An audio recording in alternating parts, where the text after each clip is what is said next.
vele ngingedwa la ithendeni.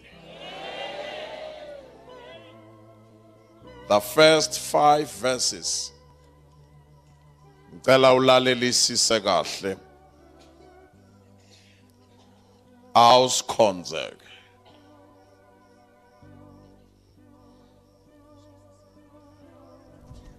Hallelujah.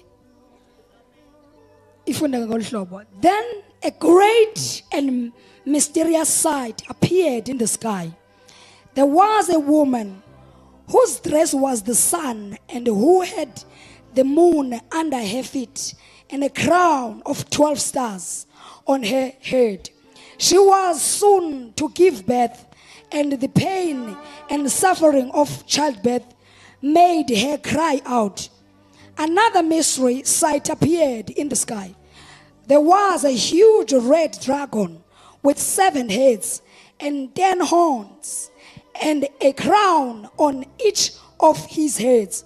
With his tail he dragged a third of the stars out of the sky and threw them down to the earth. He stood in front of the woman in order to eat her child as soon as it was born. Then she gave birth to a son who will rule over all nations with an iron rod. But the child was snatched away and taken to God and his throne. Yizwi lenkosi leli bandla lonke lizothi amen. Ukuze sihambisane nabo bonke abakhona akufunda umthaniya.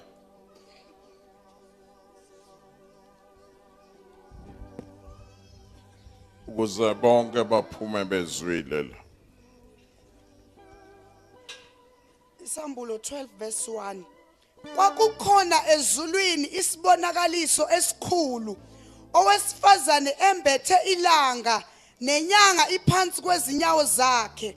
Nasekhanda lakhe kukhona umqhele wezinkanyezi eziyishumi-2 ekhulelwe wakhala enemihelo esikwa ngobuhlungu bokubeletha.